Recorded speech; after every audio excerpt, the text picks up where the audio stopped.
Yeah. I was born ready. All right. Hey, everybody. This is Josh, Nick, and Chris. And we just thought we'd get together today to talk about stuff. So let's talk about New Year's resolutions first. You guys have any? I don't. I really never make any. My New Year's resolution is to not have New Year's resolutions every year.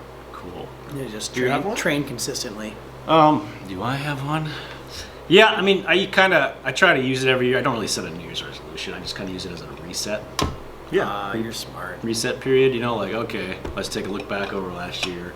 I like that a lot more. See what It's more realistic. what went well, less pressure. What went well, what went wrong.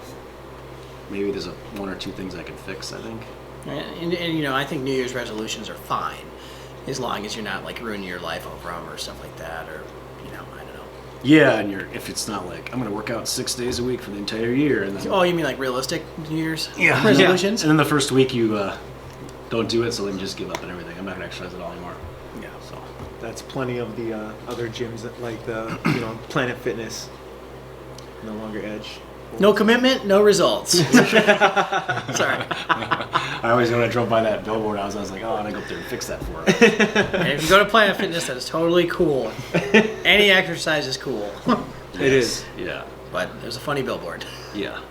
So my notes on this, I think it's important to probably take a look back and try to figure out why you want to do something, not necessarily what you're going to do. First step is kind of like figuring out why you want to do it. Yeah. And that's something that a lot of people usually don't dig deep enough with their real why. Mm-hmm. So those are my thoughts on New Year's resolutions. Yeah. Well, I think if you're waiting until New Year's to make a goal, I think you're already not doing it correctly. Like, New Year's resolutions are good, but it's like you should be making these goals throughout the year. You shouldn't have to wait for the year to change because it really doesn't matter. It's just a calendar thing, right? 100%. And so I do have goals, but I don't base them off of, it's January 1st. Now I have to set a new set of goals. I still have the same goals that I've always had, Like for me, I had back surgery in October, so for me it's just rehabbing and getting back to healthy and, getting back to training. Lowering that handicap, right? Lowering the handicap in golf so I can beat Nick. Things like that. Well, now that I've got a healed back, I've got rotation now. You can rotate again. Have a half swing. Okay, perfect.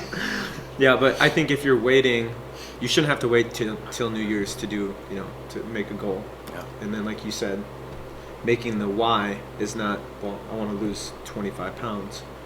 Well, dig deeper why and find that emotional connection. Once you find the emotional connection, then I think the rest of it you can reverse engineer and then come up with some better ideas. Mm-hmm. Yeah, and I think we all are in the gym industry, so I think, and specifically the CrossFit gym industry, where we have decent relationships with our members, and our members have decent relationships with us. So I think using your coach to help you find your why and setting goals, and maybe hopefully your gym is helping you set goals throughout the year, not just on New Year's. Right. Mm-hmm. Yeah. So a good gym does. It gives you that accountability. That's why you go to a group fitness gym. That's right. Facts. One of many reasons you might go to a group fitness gym. So I think what we're going to do, I'm going to try this format. I had this idea a while back, and I wanted to do it for a while. And finally, I talked to Chris last week, and I said, hey, let's do a podcast. And I said, cool. And then talked to Nick, so he's in with us. I didn't have a choice. Josh, that may be true. Josh knew I was already going to be here, so he's like, "You want to do this?" I'm like, "Yeah, I do." All right, so what we're going to do is we're going to listen to two podcast clips from this week that I heard. I go on walks every morning, and I usually listen to a podcast. So sometimes some of them trigger something in me. So I thought we'd listen to two of those, and then we just discuss what we heard. So in researching this, I discovered that's it's kind of a gray area. So there's copyright issues with this. So we're going to listen to them, and I'm probably going to have to take them out before you guys get to hear this. But we'll include the links to the podcast so you can listen to it. We're just going to listen to a 5-minute section. So the first one we're going to listen to is from the Business of Fitness podcast from Jason Kliepa. And he's interviewing Josh Everett in this episode. A lot of people probably don't know who Josh Everett is, he was very influential for me when I started CrossFit, and he's been CrossFitting since like 2003. We probably should include the Black Box Summit article too, then, right? Yes, if you I mean, that's probably another podcast. Yeah. So we're gonna listen to that right now, and then we'll talk about it. You've read the Black Box. Oh God, what did you think of that, Josh? It's, I don't know. You want to try to summarize it? Yeah, so I kind of heard they're talking about general population fitness. They're talking about how to start, where to start, why strength, why CrossFit gym, why people shy away. I hear a lot of things in there. What type of stuff should people be doing, and how do gyms handle programming for that? So I think there's a couple angles to take from there, but the coolest thing, and we talk about this all the time, Josh and Chris, I'm sure you've seen this as well too, is like, okay, why would you go to a CrossFit gym in the first place if you're a general population person? Like, I know I want to get fit, I know I need to do something, so first step, check, great. But why would you come to one of our gyms? Because at a good CrossFit gym, like what you're going to see, or we'll even go as far as just a group fitness facility, is you're probably going to see that does constantly varied workouts and whatnot. You're going to have coaches who have probably done every type of training, whether they specialize in, that's not the point. You're going to experience just about every single type of training you could ever think of doing at a gym, going to one of these places. Okay, so if in that 5-minute clip, you're structuring through warm-up, strength, and then a workout like a lot of gyms do these days, I mean, you're going to see kettlebells, you're going to see barbells, you're going to see dumbbells, you're going to see different types of cardio workouts and different machinery. And you're going to get kind of like I always like to explain this in on-ramps to people, like the cheese platter of fitness. There's every type of cheese on there, and we're here to help you find which cheese you like most as far as fitness goes. I figured something everybody can relate to, right? And so when people come in here, we all know there's no one perfect barbell or kettlebell or dumbbell that's going to make you more fit the other. Sure, obviously, they all have their pros and cons, and you can get stronger or whatever you want to do with each one. But the biggest thing, and I don't care if people play ping pong for 4 hours a week to get in shape, it's that you realize you have to do something.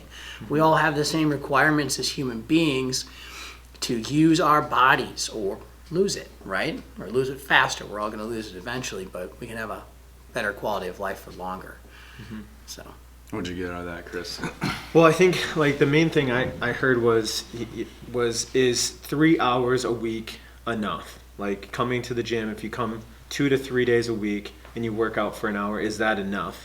And I think what it comes down to, like what he was saying is it is enough if you use that to help focus on other areas of your life. So if you use that hour as motivation, so when you're coming to the gym, then you're also eating better. And your lifestyle changes, like maybe you get more sleep, maybe your stress levels go down because now you're it's like you're a relieving. trickle-down effect. Yeah, it's a trickle-down effect. And I think if you just use 3 days a week as, okay, I'm working out 3 days a week, now I can eat however I want, and use it as kind of like that, then it's probably not going to work. No way! Right? And I think that's what he's getting to is 3 hours a week enough? Yes, it is, if you use it as a piece of the rest of the puzzle and let that trickle down. But yeah, like I said, if you're just coming in expecting 3 hours a week and not making any other changes beyond that to make a difference, yeah, initially you'll probably have some pretty good results, but then that plateau is going to happen, and then that's when you have to determine, okay, what are my actual goals? Because once you figure out your goals, then it becomes easier. Like that's your roadmap. Your goals are your roadmap to whatever success you want to see. On the other side of it too, we all know how hard it is to make like other changes in your life, especially like around nutrition. We'll use that as a simple example because everybody's setting nutrition goals here in the New Year's. It's like, if nothing else, if you're getting some strength work every single day that you're coming in, whether it's back squatting, deadlifting, you name it, you're going to build lean muscle. You can build lean muscle mass in 3 times a week. Obviously, eating some more protein would help support that. But like, hey, you know what? If you weren't going to lose the weight, at least being stronger is going to benefit you big time, and working on your cardiovascular abilities as well. I mean, at the very least, at least like they said, something is better than nothing. For sure, yeah. But if you're using it, like I said, as that thing, then it's just not going to. No. It's only going to work so far. It'll work a little bit.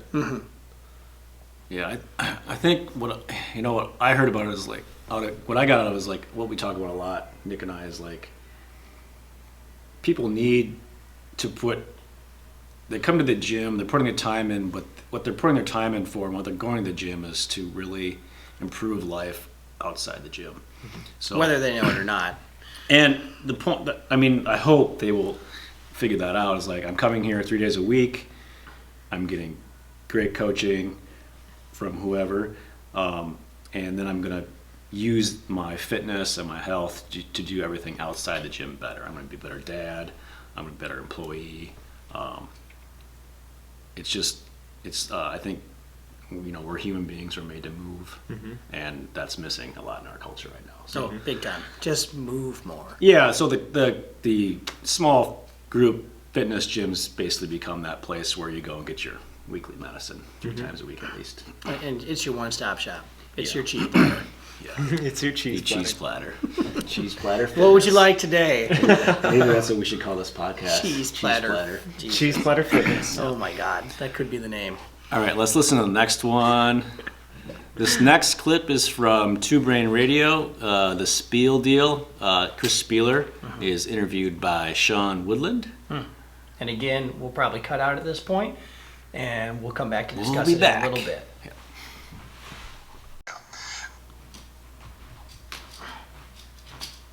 I love Spiel. Yeah, He's the best. I listen to him all day. he's he's the great. best in person too. When interacting with him, Oh, I'm sure. Such a great guy. Hope he likes this podcast. So there's tons in that one.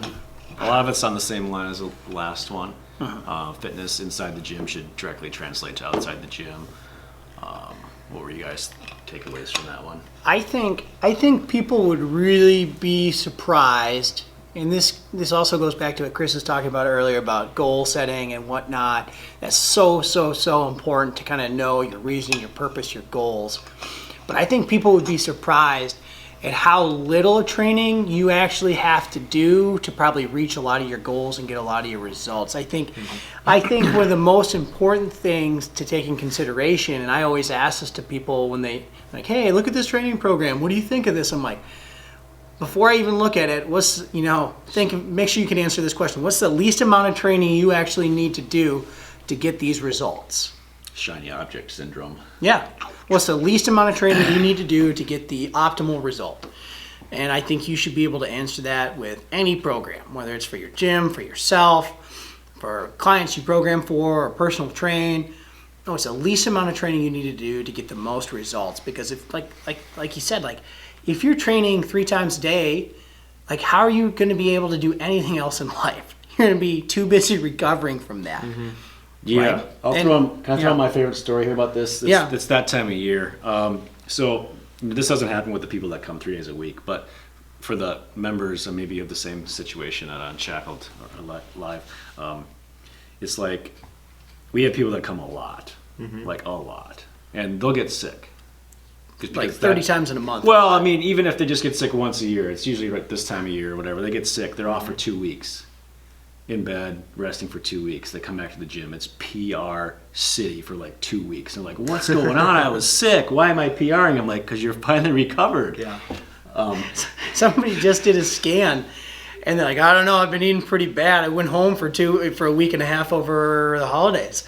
And they gained muscle and lost weight. Yeah, because they were resting. That's But you tell when them, I say scan, we have an in-body scan machine here at our you gym. tell someone this and they just will not accept it. They will not accept it. And That's crazy, man. Yeah, exactly. It's like these people that come in and they work out 3 days a week. That's it. But they never miss those 3 days. They never miss those 3 days, but they have great results and they get really, really strong. And sometimes they have better results than someone who's here all the time. Right.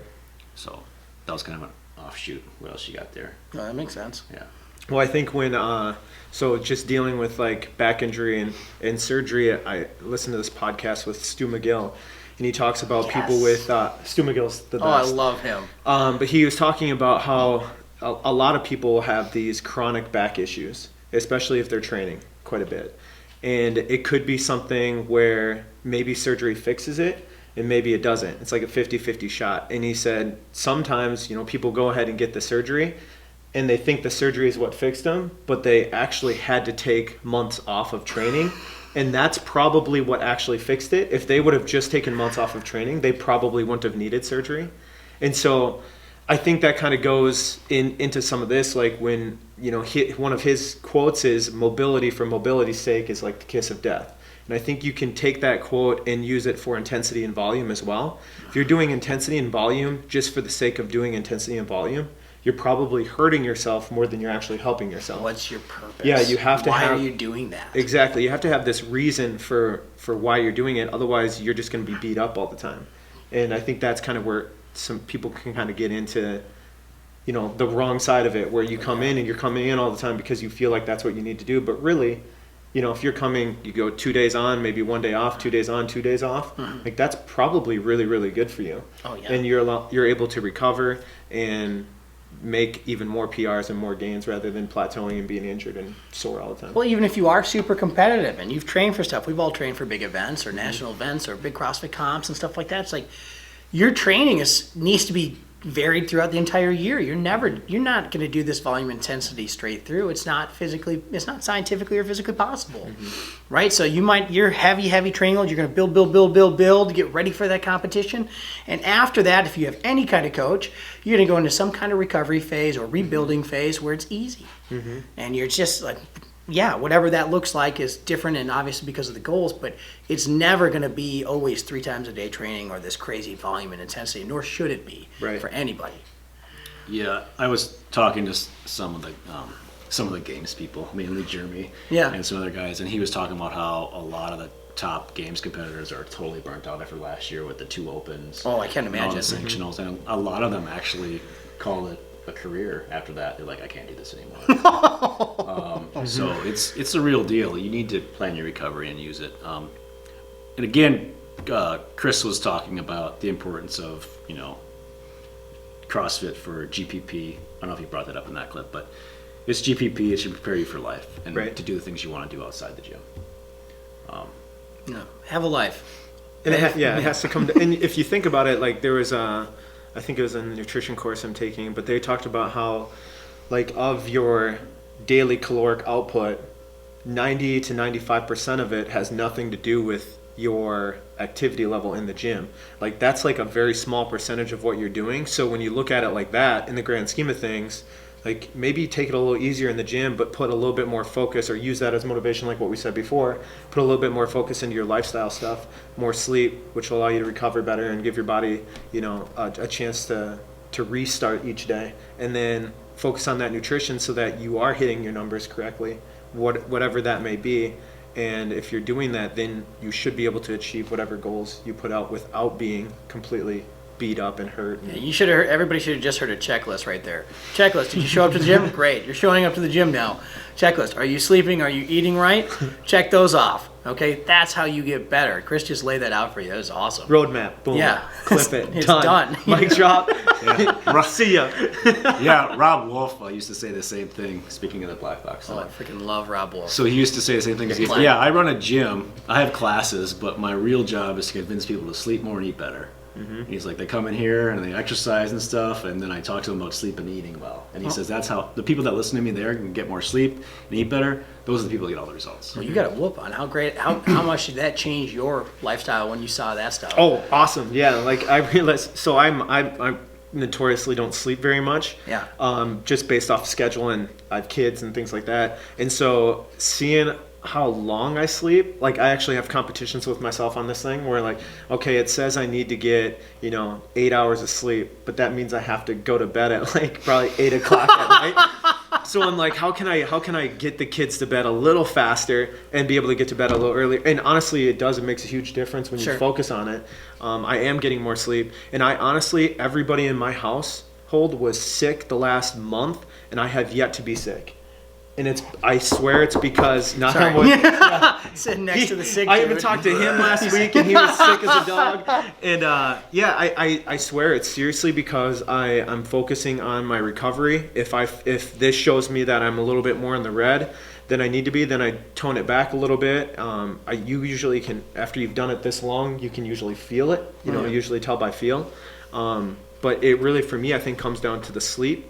portion. And yeah, if you're chronically sick all the time, look at your sleeping. Yeah, look at your sleeping habits first, and then look at nutrition intake and vitamins and things like that. But Yeah, it's not how much you're going to the gym. yeah, it's not. Or it could be because of how much you're going to the gym. I mean, It's not enough. Yeah. Yeah, when you work out intensely, it affects your immune response. Oh, yeah. And so it'll drop it down, and if your cortisol levels are high, it'll all mess it all up, and Fine. you're all out of whack. Homeostasis is all messed up. I had the same experience when I was wearing my Whoop. It was like, all right, oh, I need to sleep more, and it seriously changed a lot about how I do things. I went from an average of 6 hours of sleep tonight to like 8 just because of wearing that thing. And when everyone asked me about it, I said, yeah, absolutely worth it just for the sleep improvement. I don't wear one anymore because I switched to Garmin because I didn't want to wear two things. Ooh, I'm a Garmin guy. Well, I had them both, so that was kind of obnoxious too, right? Oh, look, I have all the stuff. No, not unless you do. Garmin. That's pretty normal. I watch. Have you ever seen DC Rainmaker? Have you heard of him? Okay, we'll show you him afterwards. He wears like 4 watches at a time to test them out, and it's the best. He's the best ever. Yeah, he's great. You're going to buy a Garmin after. Well, Jeremy has a Garmin, and so I was looking at it, and I was like, I could maybe get one of those. Those look pretty cool. We'll link the Amazon deals right below. Yeah. That'll be our gear review podcast. Maybe we'll all get free Garmins if we do a review. Yeah, we'll get the next year's model. All right, do we want to summarize this episode at all? This whole episode? Yeah, summarize the whole thing. 30 seconds or less. Well, today we went through... What was the first one about, Josh? You summarized that very first article, the NC Fit podcast. Yeah, that was Josh Everett. Yeah. I mean, both these clips are very related, pretty much the same thing. Two old school CrossFitters talking about, hey, you should really be doing this working out so your rest of your life improves, and so you can do everything you want to do in your life. And I mean, that's been the message that we've been trying to spread for a long time. I think that's what a good gym does. Yeah. As they provide that avenue, they provide that resource for training for the rest of your life. If you aren't better at life from your gym, you probably need to find a new gym. Yeah, I mean, and if you want to compete, that's great. It's not forever, though. Yeah, it's not forever, and we want to make sure that we take care of our competitors too, so they can continue to do stuff afterwards. We should probably rephrase that. It can be forever if it's done well, Yeah. but it's probably not in the same intensity. I think the weekend warriors for sure can do yeah. it forever. Yeah. But you talk to these games athletes and they're like, no way, I'm going to be wrecked. The high level competition is not forever. No. Setting goals they based all around know that. competitions, that's fun. Hey, I'm going to go do a weightlifting meet. Hey, I'm going to go do this CrossFit competition. Yeah. Giving you Yeah. reasons to show up to the gym at least 3 Exactly. times a week. Setting goals. Yeah. I'm doing this in 3 months. Right. Yeah.